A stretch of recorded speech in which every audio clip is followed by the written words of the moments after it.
Hey everybody, it's Greg Miliatis from Streamline, and today I want to talk to you about a weird hack for ProLaw and exporting ProLaw data to Excel. So I've worked with ProLaw since 1999, a really long time, and something that I've seen every firm do is create reports in Excel. So yes, firms also create ProLaw reports and use ProLaw reports, V11 versions or SSRS versions, but they all use Excel for additional reports. For example, like some of these things that I've created for firms over the years. Some are real complex, some are a little more simple, some are more like Excel tools instead of reports, but they're all using Excel and ProLaw data. So why would you want to use Excel when you have ProLaw reports?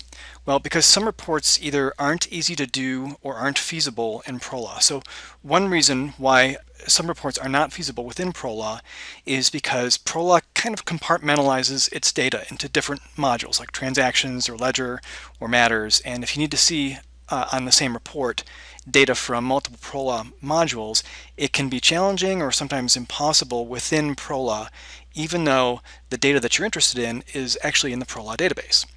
Now, another reason is that ProLaw reports, whether it's V11 or SSRS, they're generally pretty static. You can't go in there and view or manipulate the data in ways that allow you to kind of discover insights about the data. So ProLaw reports are generally pretty static. So those are really the main reasons that I see that firms want to get data out of ProLaw, put it in Excel, and then run reports in Excel. So how do we export from Excel into ProLaw? So now we understand why every firm uses Excel reports with ProLaw data, and I'm sure you know that you can copy and paste or hand keep ProLaw data into Excel. And man, is this super time consuming and tedious and error prone if you're not, the perfectionist typist. The good news though is it's actually possible to automatically get Excel reports that pull ProLaw data into them. It's basically, it's a ProLaw export to Excel. And then there are actually a handful of ways to automate Excel reports that pull the data from ProLaw. And probably the biggest problem though that I see is that folks generally don't know how to write the SQL code to pull the data out, or even if they do, they may not know the database structure, the tables and the columns where the data that they're interested in lives in the ProLaw database. So there's actually kind of a cool trick. It's not very well known for exporting data from ProLaw. You might know how to export it from the query viewer, but this requires no knowledge of SQL coding or of the ProLaw database structure. And ProLaw, the application, will actually write the SQL code for you. And by ProLaw, I don't mean that you call your support rep at ProLaw or at Thomson Elite, but the ProLaw application itself writes the SQL code for you, and then you can use that SQL code to export from ProLaw. So let me do a quick demo and show you actually how it's done.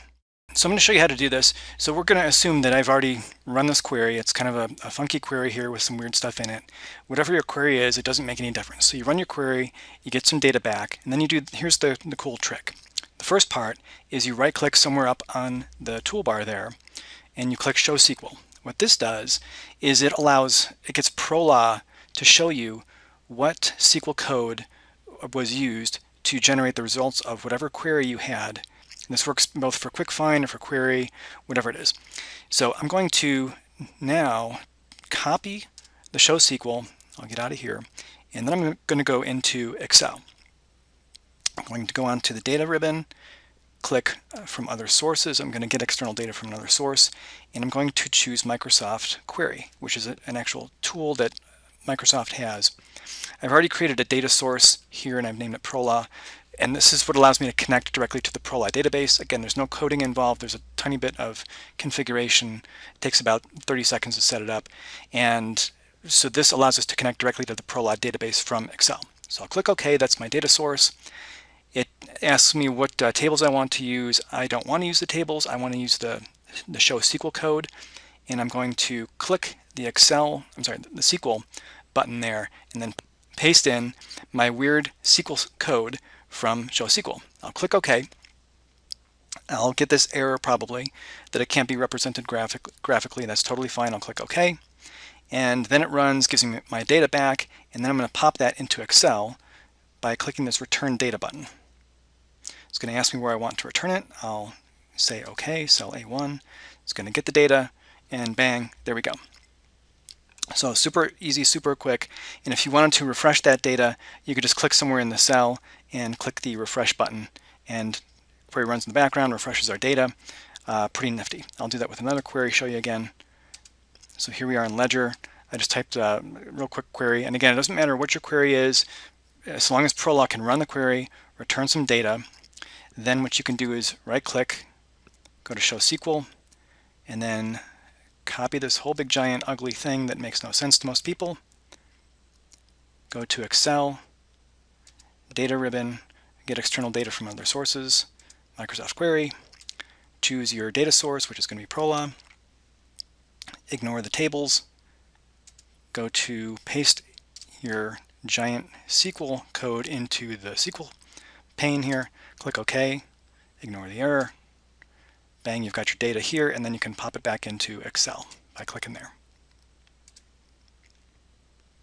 So now I've got two queries in this workbook, and I can either refresh just the one I'm in or refresh everything. I'll click there, it's running the queries in the background, and it gives me my queries. From here, once you've got data in Excel, then you can do things like pivot tables, you can do summaries, you can show or hide columns, you can do all kinds of fun stuff once you've got the data in Excel. So pretty cool. Obviously, this is really powerful. Again, this trick requires no coding. And like I mentioned, for exporting from ProLaw, there are a few other ways to do it. That's a really simple way that I showed you how to do it. But there are other ways to do it. And again, it requires no knowledge of SQL or the ProLaw database structure.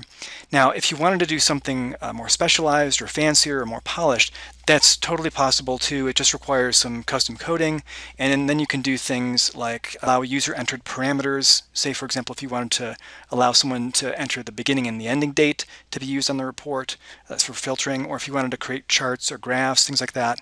And like I said, I've been working with ProLaw a really long time. I've developed a ton of these ProLaw reports, SSRS reports, and automated Excel reports, like some of these are the things I've done over the years. And there's a ton of things that are possible in ProLaw. It just kind of depends on what you need, what you want, and then how to design it to make it automated for you. If you've got questions or if you need help, just give me a holler, shoot me an email, give me a call, and we can get your questions answered.